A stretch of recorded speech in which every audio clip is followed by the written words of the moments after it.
In the old version of Write, Publish, Repeat, it used to be Write, Publish, Repeat. Get your books out as fast as possible. It's a little bit different now. How is it different? We're going to talk about that. What's next beyond repeating? And what Sean and I would do differently if we were just starting out now. Write, publish, repeat. It echoes through the air. A chorus for creators. A call to those who dare. With cookies as his compass and a pen that won't retreat, he journeys through the pages. Write, publish, repeat.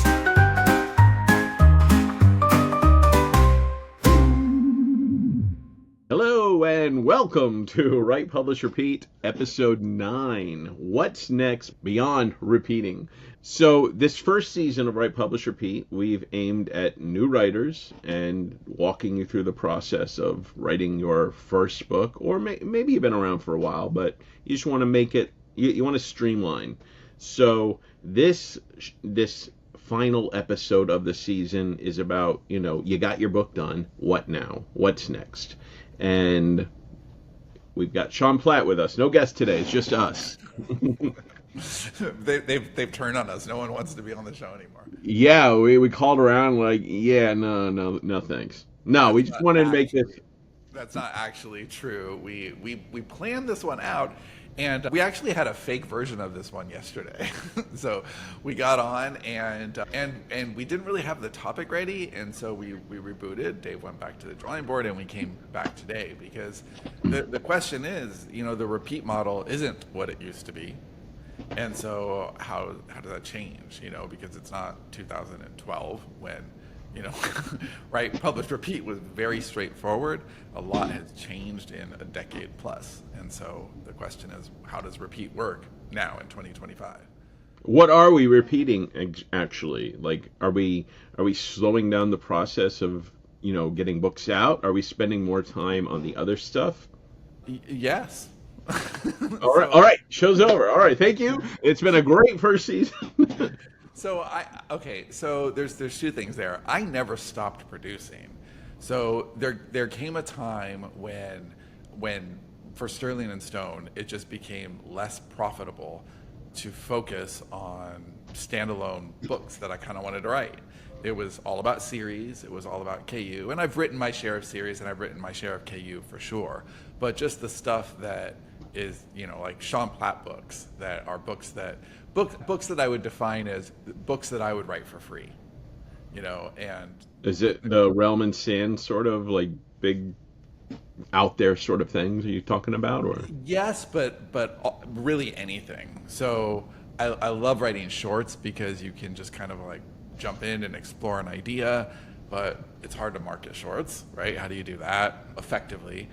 Americana is a really good example. Okay, so just here's some examples of books that I've written that didn't get published to Amazon because the amount of time, energy, and company expense that would have been required to focus on those and make those books successful would have been disproportionate to the books and series and storytellers within the studio that are easier to monetize and get momentum for. And we are a community, like we're a business for sure, but the more storytellers that we can get working together and monetized in little like pockets, that's kind of amazing for everybody, and, including us as a studio and our ability to publish more works and sell more IP and kind of keep that flywheel turning.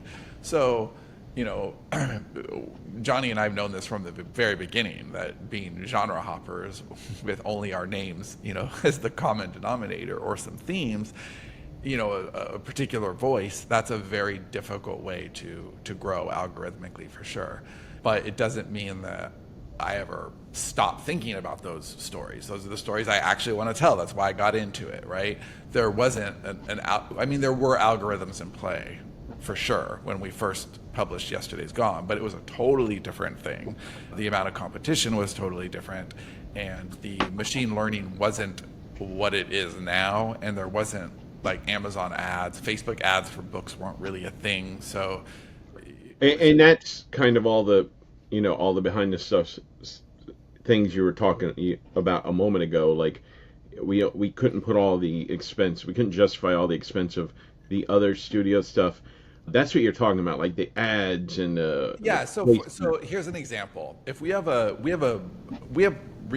so we have storytellers at Sterling Stone that just have incredible read-through rates. Meaning, if somebody gets to book 2 or 3, they're going to get to book 6, and if they get to book 6, they're almost for sure going to get to book 12, and we're talking like absurd numbers, like 94% read-through, right? And is this all in KU or just in general? Like, No, this is KU. This is okay, KU. go on.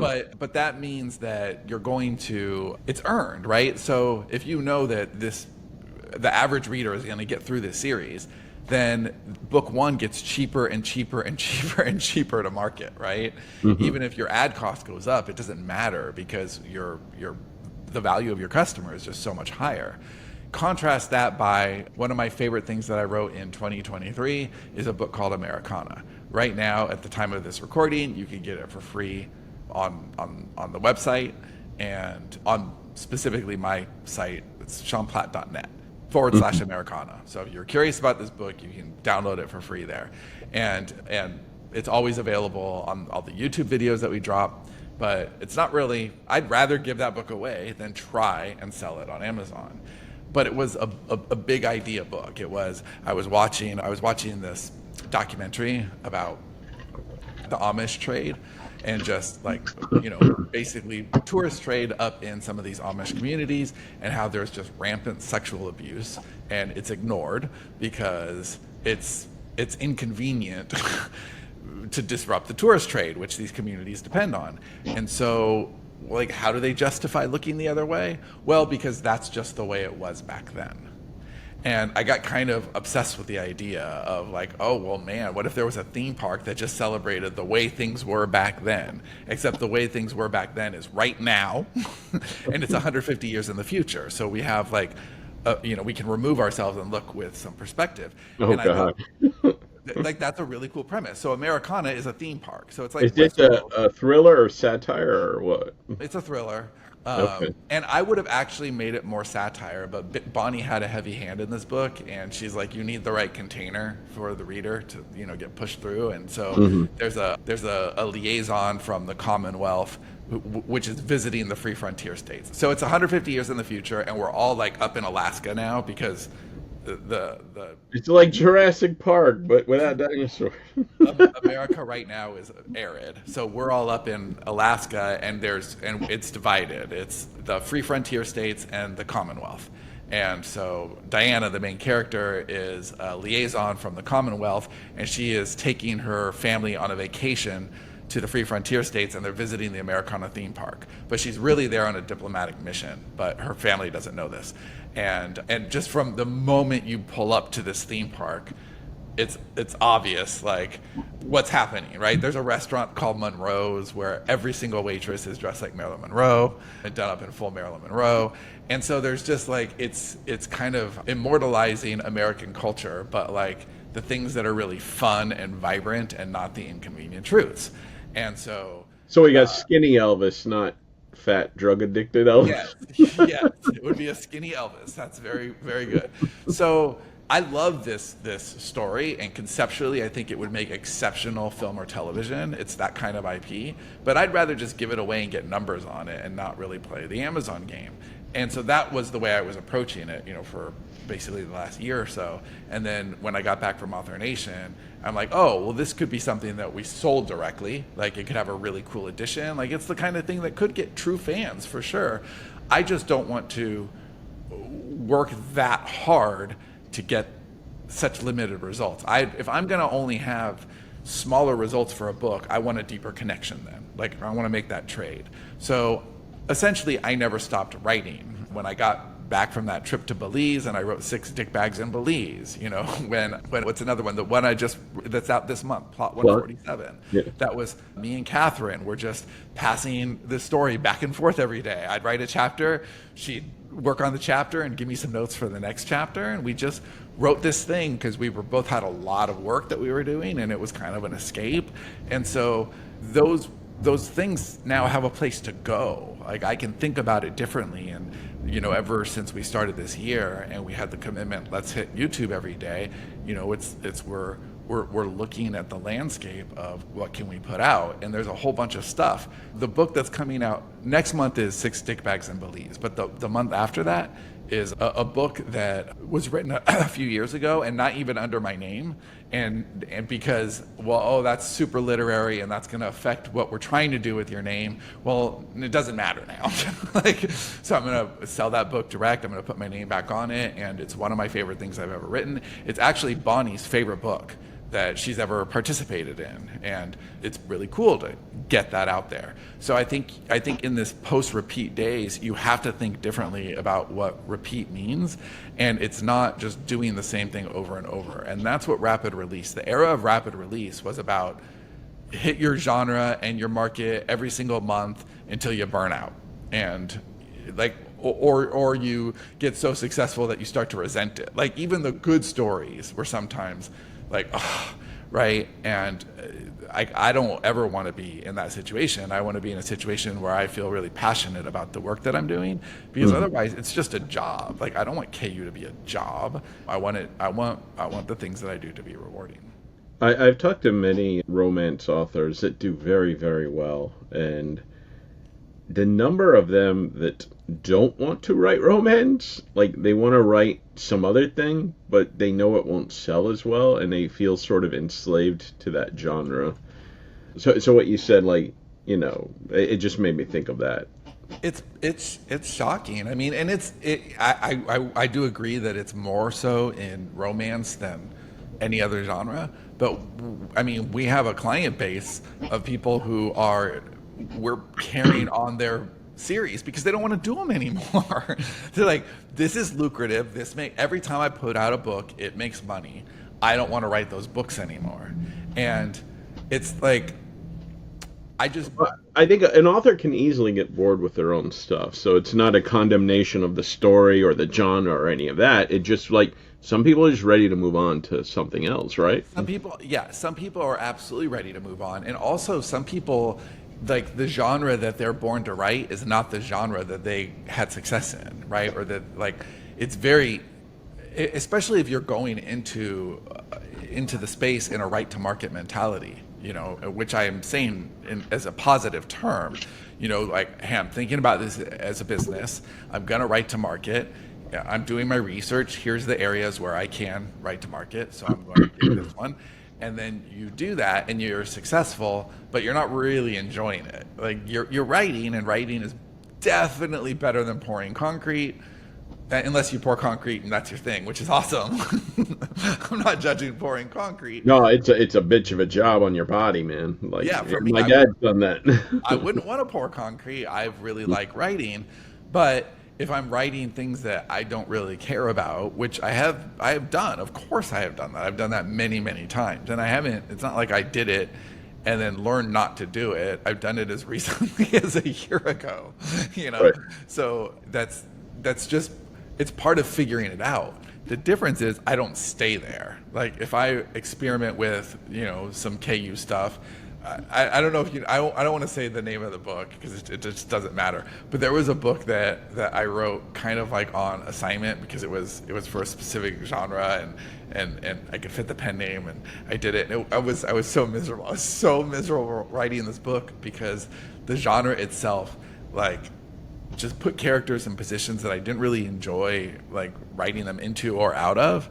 And I did one book and I'm like, no. And I think that it's important to know what you resonate with. And it doesn't get easier over time. In my experience, not just personally, but anyone I've ever talked to about this, if you start down the path where it starts to feel off, right? Like, I'm not really enjoying this. You don't learn to enjoy it more over time. The disconnect only grows, and then you really start to resent the work. And how can the work not suffer? Like, so who's winning? Like, you're creatively not winning. You might be, you know, business-wise winning, which is why you keep doing it. But to my mind, that's scarcity. That's thinking I can't have the same success in another area. I have to keep doing this thing that I'm not really happy doing. And I don't think that's worth it, personally. So, for repeating then, what are we repeating now? Are we repeating a different thing? Are we so write, publish, repeat was always like write, publish, repeat, like do the same thing over again. So what are we repeating now? Like a different section of this? Yeah, well, we're Working- definitely repeating. The creative goes nowhere. I'm absolutely repeating. I still have my writing routine. My writing routine hasn't changed at all. My output has only gone up, actually. But I'm not in a hurry to publish anything. I'm perfectly content to finish a book, and I tell myself I just bought cheap stock in my idea, and this piece of IP that I've created, just because I didn't publish it, doesn't mean it loses any value. In fact, it's like aging wine or meat or anything else. Like I've created the thing that now has value, and I'm going to put it over here to where it can gain interest, because I feel like Americana could have been just another book that I put out in the market and it tanked, right? Because we've had plenty of those. You know, we put them out in the market, we don't have the proper amount of launch energy, and we just don't get the momentum, and then it plops. And there's no value in that. It makes way more sense for me to do nothing with it and wait until the appropriate time, or put it out for free and just get readers. Because readers, when it comes to IP, readers are actually more valuable than buyers because they're easier to come by. If I got 1,000 readers for Americana, I'd be like, yay, I sold 1,000 books. But if I got 100,000 free readers, which would be easier, that's actually more exciting to anybody who might be looking at Americana to make a TV show. So it's a different way of thinking about it. The other thing that I think is really important to repeat that gets lost, it was always a part of our message for sure, but I think it really got lost in the transition from our repeat culture to the rapid release culture, which is that every time you're going out to learn something new. So Johnny and I did a lot of genre hopping, but we also did a lot of experimentation. We also were always trying something new. Okay, this time we're going to try something different with the layout and the images that we do in the books, or we're going to try a different platform this time. We were always experimenting. And I would compare this to the way that Bonnie teaches people to self-edit their work and get better and better and better. And she always suggests that you don't just edit your work by going through and, okay, I'm going to fix everything. I'm going to fix all the dialogue, and I'm going to fix all of the description, and I'm going to fix all of the emotional moments. And that's a hard way to edit, and it's also a hard way to learn because you're not really focused on anything. You're doing 8 different things on every page. Then by the time you get done, you haven't really connected things the way you could have, and your learning is a little bit all over the place. Where if you treat the passes as separate, okay, this time I'm just going to focus on dialogue. Right now I'm just going to focus on scene setting. Now I'm just going to focus on emotions. If you take those as separate passes, your work is better and your learning is better as well. And I think that publishing is like that. Like, focus on doing one thing. Okay, with this book, I'm going to focus on the coolest print edition possible. And that's where we are right now. And it'll be interesting to have some of these Write, Publish, Repeat episodes 6 months from now where we're going to see the result of this. So this month, we put out Plot 147, and actually, this is fun. We can say this today. Today is the launch day. Not when you're hearing this, but when we're recording this, it's February 12th. And February 12th was our launch day for putting out the Plot 147 audiobook. So it's free on YouTube. And the first episode comes out today, and it's just a chapter. So it's a chapter every day until they run out. And hopefully we'll sell some books with that. If we don't, I'm okay with that because I'm still getting the book out there. I'm getting my name out there. I'm getting Catherine's name out there, and we're building a profile. And we're hitting, new books every month. So we can have a different kind of game strategy than the average author. But the point is that every author should have some sort of a strategy. Like, know what you're doing, know why you're doing it, and treat it in passes. So this time it's all about, like, we were wanting to experiment with an audiobook. Last month we wanted to experiment with songs. Well, not we. Dave wanted nothing to do with it. But I wanted to experiment with songs. So John Tidor has an album, which actually hasn't been out there publicly, but there's 4 songs from the album, or 3 songs from the album that are out there. Next month, there's a couple things we're experimenting with that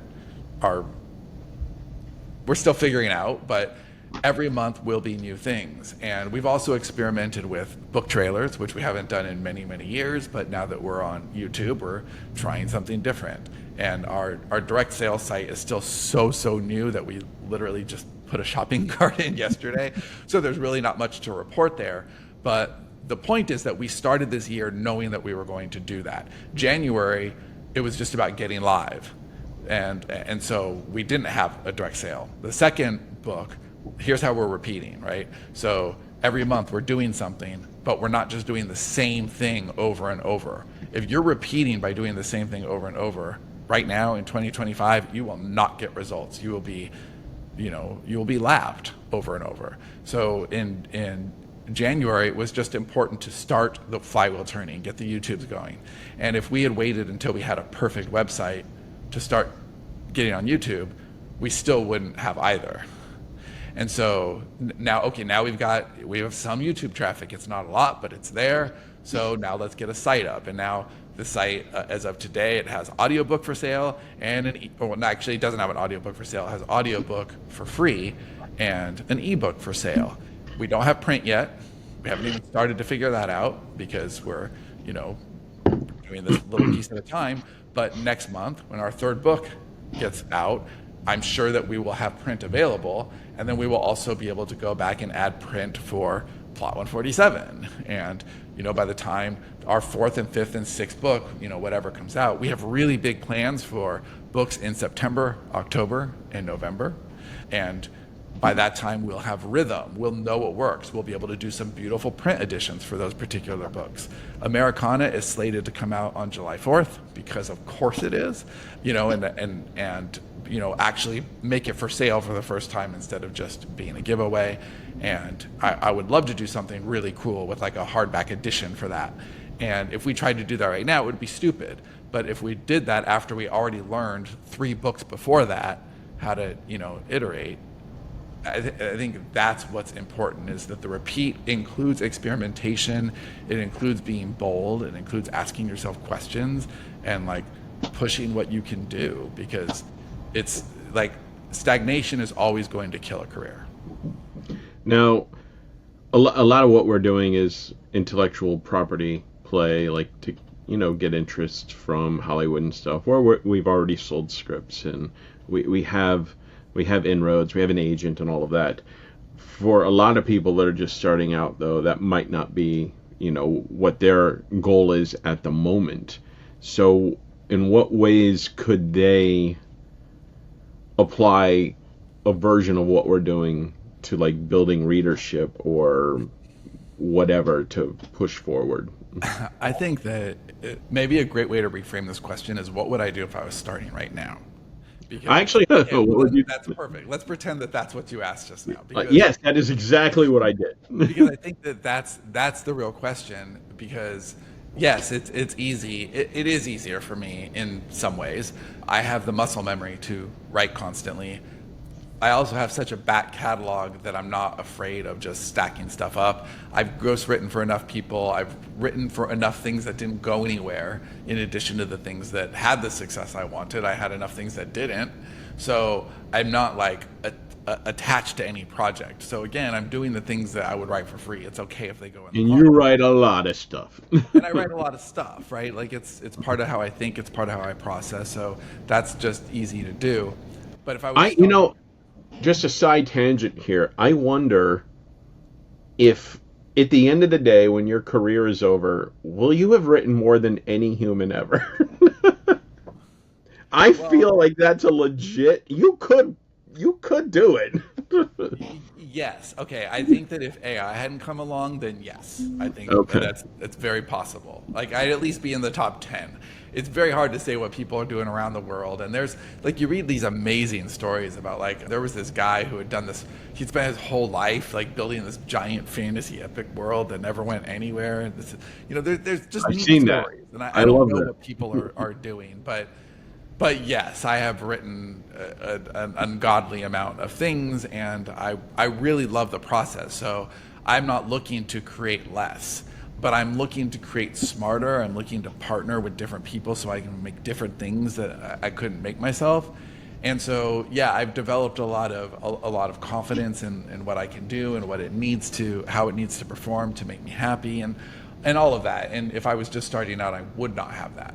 But if I was starting out right now with nothing, no network, no friends, no collaborators, nothing published, but I had the earned wisdom of the last 15 years, so that's where we are, then what I would actually do is treat my author business very separately. So here's how I make money, and here's how the art I create. And so the art I create would be all about getting fans for it. If I wanted paid customers, then I'd be very conscientious about not giving a lot away for free, if anything, and just, keeping high value on my work and, getting a little more exclusive tribe, which is kind of the play that Johnny is taking. But that's not what I would do. I would care much more about exposure. I wouldn't try to do the two things.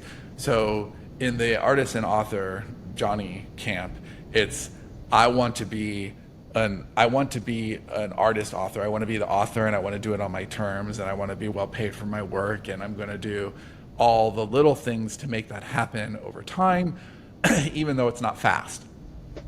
That would really frustrate me. I'm not built for that.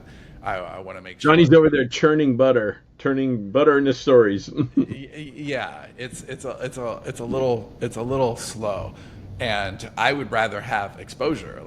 I would rather have more people experiencing the work. So if I was starting today, what I would do is the work that I put out there, I would want to have as many readers as possible reading it, and therefore I wouldn't attach income or revenue generation at all.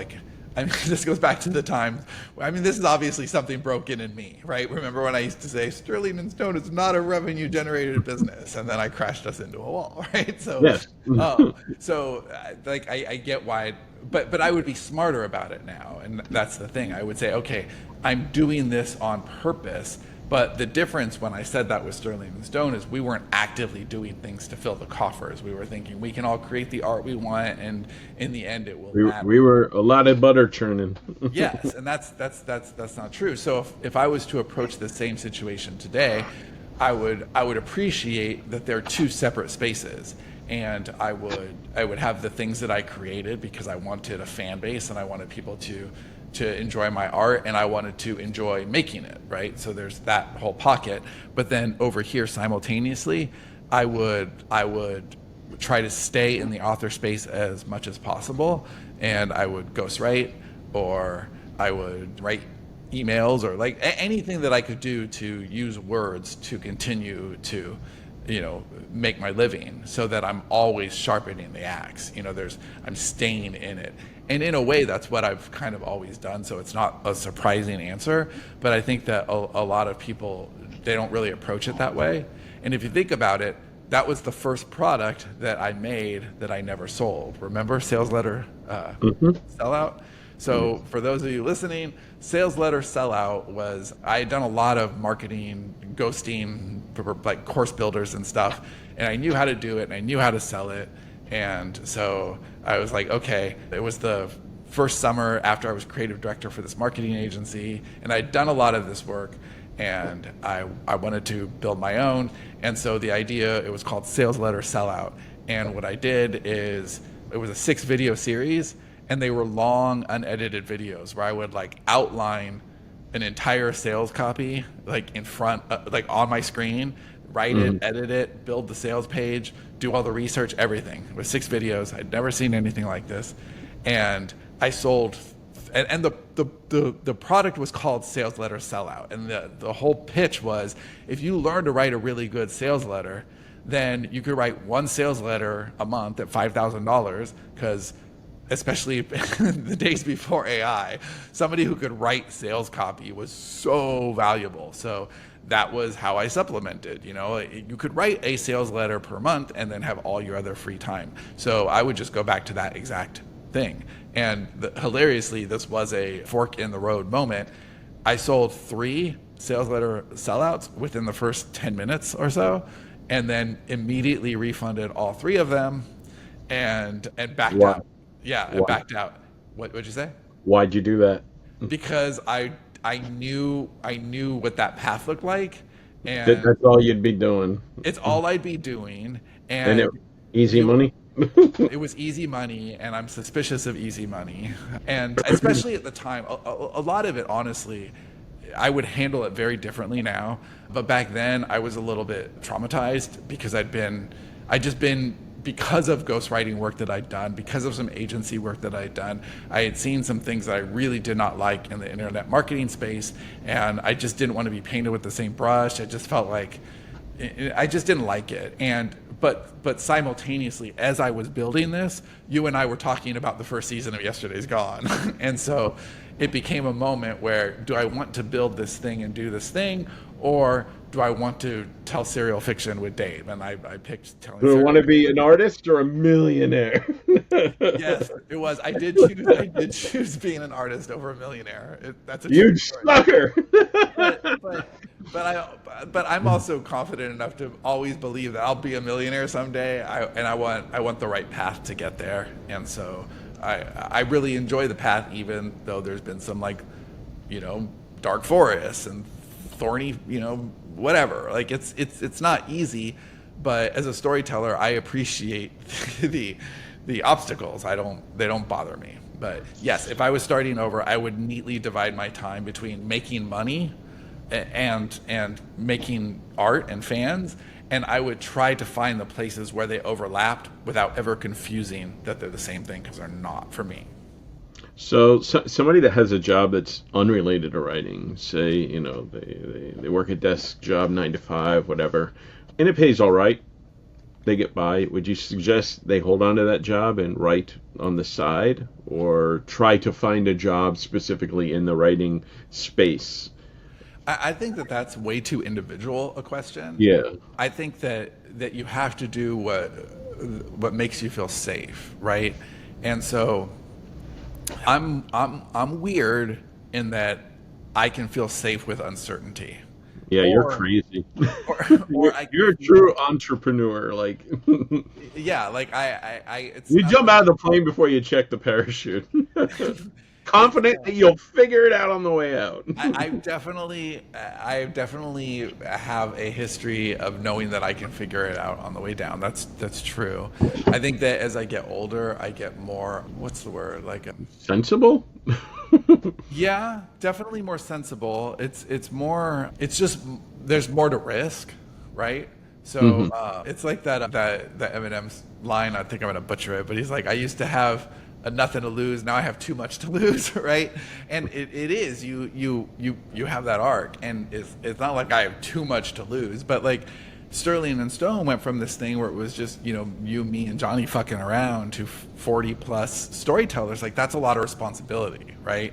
So I can't make the same decisions that I used to make. I can't figure it out on the way down. And even this new endeavor with Story Merchants, you've seen firsthand how much more careful we are with all the decisions as we're building this. We know that we're building it, and it would be downright irresponsible to not apply all of the lessons we've learned in the last 10 years of building the first business. So I love both of these businesses.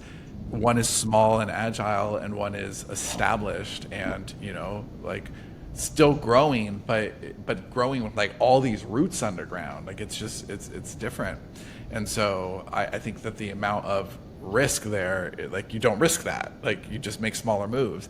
And I appreciate that now in a way that I didn't used to. When we first started, I was like, why don't the traditional publishers do it this way or this way? Well, now I have firsthand experience as to why they make some of the decisions that they make. And so it's fun to play on both sides. But I think that if you have a good job and that keeps you safe, then great. Just be reasonable about your expectations. Maybe you don't need to make money for your art. Maybe it's okay just to make it art and just to have some people out there who are reading your work, and that's enough. So you have to know what feeds you. You have to know what success looks like. And I think the best way to put that is that success is different for different people.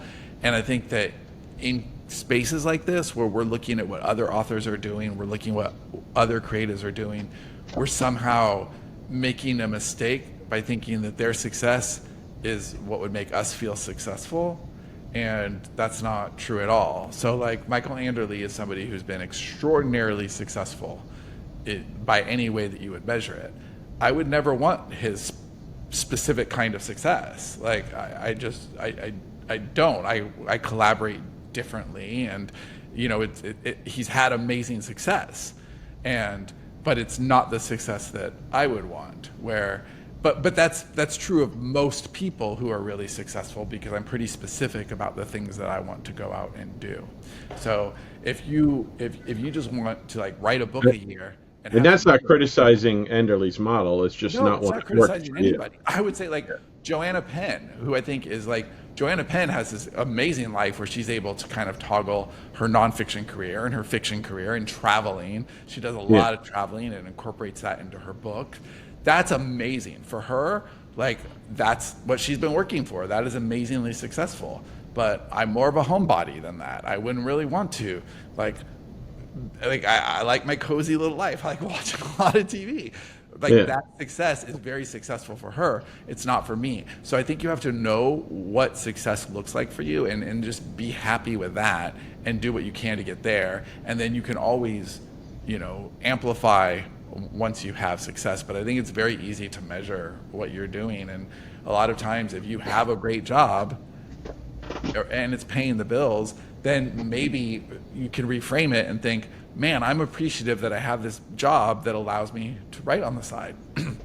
Sterling and Stone has several storytellers that fit that exact mold, where they don't have to make a lot of money writing because they have their job, and so it's more about the art and the community and all of that. So I just think, know what you're doing and why you're doing it, and you'll get better results. I think as someone that's worked jobs I hated and jobs I tolerated, creativity for me was like always on the side. Like I did comics for 10 years. I wasn't making real money at that, but I enjoyed it. There was a joy there. And I think when you're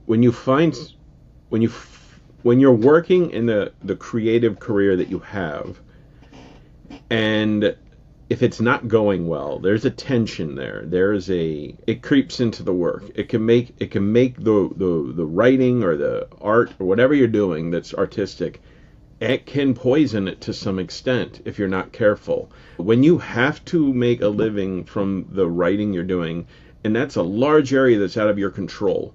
Like you can write the best damn book, but if you don't market it well, or maybe it just that thing fell out of fashion the month you released. There's a lot of variables that are out of your control, and that can be painful. So if you have another way to exactly what happened to you, right?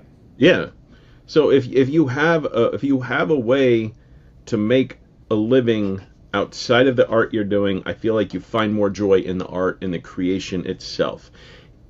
If you can find success in the creating and the art and stuff, and it works well, awesome. That is the best. That's a dream for everybody.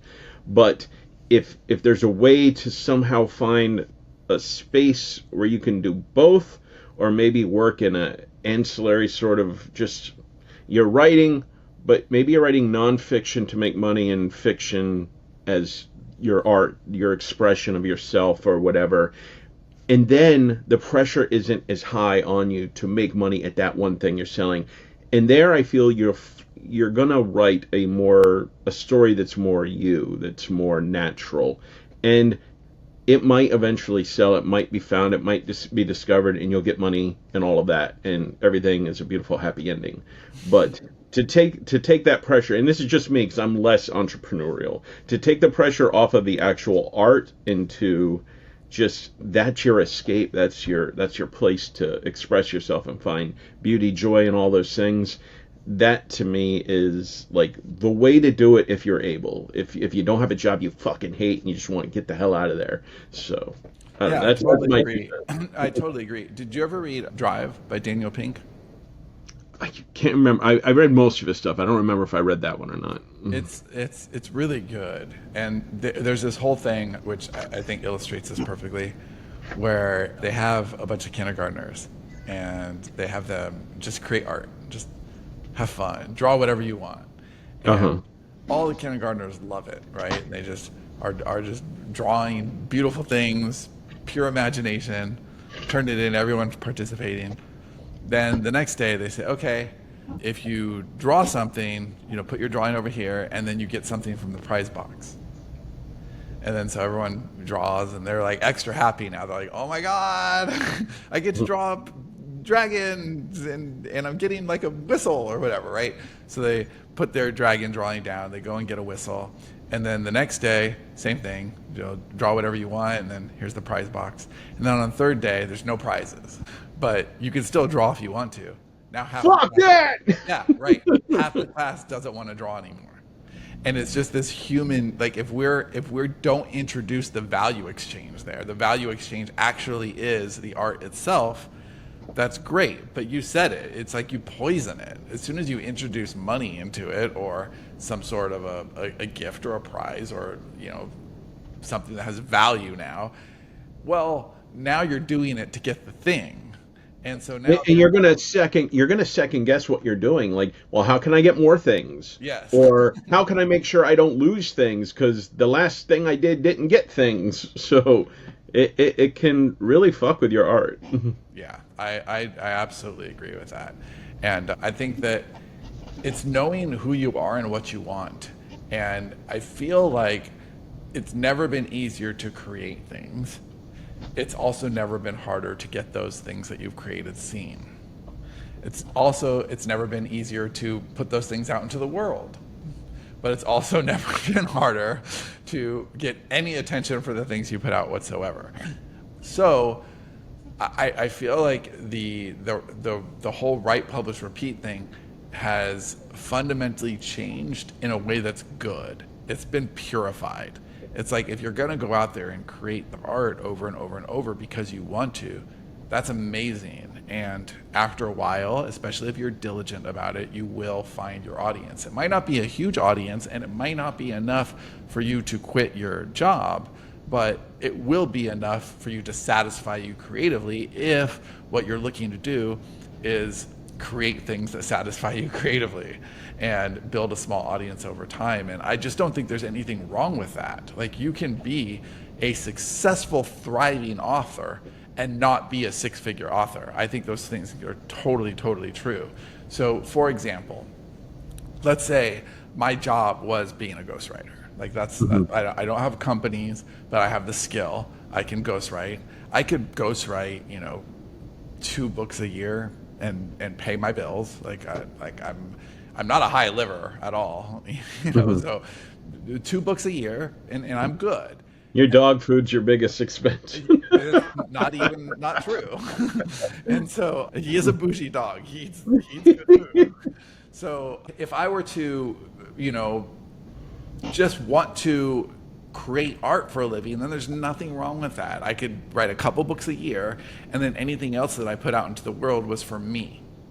And I don't think that that's any less successful than if, all of my companies are doing $1 bajillion and, I can fly private wherever I want. It doesn't, I don't think that that's a better life. I think it's a different life. And I think that, ask yourself what would make you happy, because there is that happiness threshold, right? Where, and these numbers are definitely different now. The world has become a lot more fucked since they ran this study, but the original study was $70,000, right? That up to $70,000, money really did buy happiness. You have the essentials that you need. You're not, you're not struggling. But anything after $70,000, all of a sudden, it's not like if you make $140,000, you're twice as happy, and the person who makes $280 is twice as happy as the $140. That's not how it works. You hit a threshold, and it's like, how happy can you be? And if you can do the emotional math to hit that equation a lot sooner without wasting a lot of frustration or time chasing things that aren't actually going to make you happy, because a bajillion sales on a book series that you don't love that's a well-paying job. Hmm. Yeah, I feel like, especially as, we get older and stuff, time, health, things like that, things you can't buy become more important. And money does buy, freedom and stuff like that. And it can, contribute to your overall health. So, yeah, we're not saying don't have money. It's great. Money can make some problems go away, but a lot of times when people make more money, they just spend more money, or they buy more cars, they buy bigger houses and shit like that. And I feel like that's very short-term thinking, and it can bite you in the ass if success goes away, as success can be very fickle. Yeah, we had somebody in a mastermind one time. I'm almost positive you were here for this one, and they were a very, very successful author. They did not like the genre they were in. They wanted to be in a different genre, but every time they tried something in this different genre, it tanked. Mm-hmm. And so they were just kind of having to do this one genre over and over, and they weren't really happy, but they were trying to fill the happiness with things. And their hot seat, if you remember this, I'm going to see if you remember this. Do you remember what I'm talking about right now? I think so. Mm-hmm. So the hot seat was about how they could get a house in Aspen. Like that was what the hot seat revolved around, and I didn't quite even understand, like, how are we approaching this problem? So that's kind of the wrong. Like, clearly there was a disconnect there, right? Like a house in Aspen wasn't going to solve the problem of I'm not satisfied with what I'm doing. I'm just doing this. And so I feel like figuring out what is going to make you happy as a person is it's not about writing or an author career. That's like a fundamental question. Like, how can I be happy as a human? And I don't think we're asking ourselves that question enough. Season 2 of Write, Publish, Repeat: How to Be a Happy Person, starring Dave.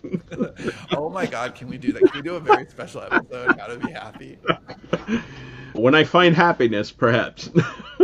Well, I think that we're actually, I think you are a good case study on this, because we have, we're looking for the things that make you happy. We're looking for the things that you're good at and that don't require you to swim upstream. And we've experimented a lot over the last decade on, maybe you can do this or maybe you can do that. And a lot of times when something is like, hey, do this thing that you don't really love because there might be money on the other side of it, how many times has that worked out? I can't remember any. See, and so it's important to ask yourself the right questions, and we've been very diligent in the last few months about asking ourselves the right questions before we get into something. And even when we're in it, we're keeping asking ourselves the questions so we don't get deep into anything that we're going to regret. And so that's the way to keep the happiness quotient high. And happiness is repeatable. Like that's the main takeaway from this episode, I believe, is that the only repeatable thing that matters is what makes you happy, because that is if it makes you happy. And so, like, I do a lot of things when I know that the common thing is one genre or one business or one area of focus, but I'm more of a producer than that. And I mean that term in not like I produce a lot, but like a movie producer, but not movies, right? A producer puts all the things together. They see the vision, they put the pieces together. Architect. Yeah. And so for me, I like that. That's part of the art is having all the ideas. So I don't think that you can be, ideation number one on Strength Finders and only do the one thing or focus on the one thing, because that kind of violates how my brain works, right? Like, I'm not about focus. I'm about and I can focus like a motherfucker, like when I need to focus on something, but focus on a broad level on like one project. That's like, not only does that not serve me, it doesn't serve any of the people that I'm working with, because being able to come in and help you with this thing and work with Bonnie on this thing, and like, that's kind of what keeps this engine. All right. Well, I think that wraps up this episode. So be happy, everybody. That's the moral of today's happy episode. is sustainable. And if you want more happiness, authorvelocity.com. Is that our? We have Our call to action. cheat sheet, 10 ways to be happy, and now you're gonna have to make this. And Holy it shit. could be a joke, but you're gonna make it on authorvelocity.com.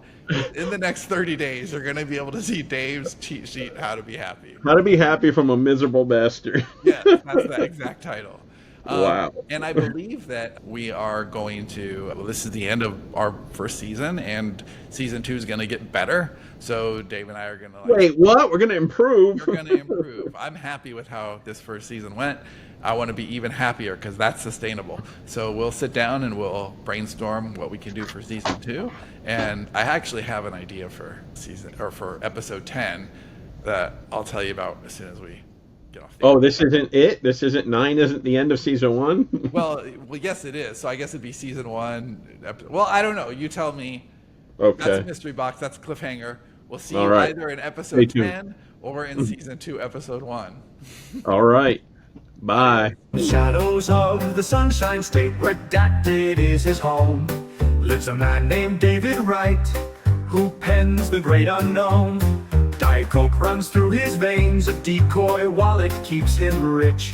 Paranoia fuels his pen and creativity's his niche. Write, publish, repeat.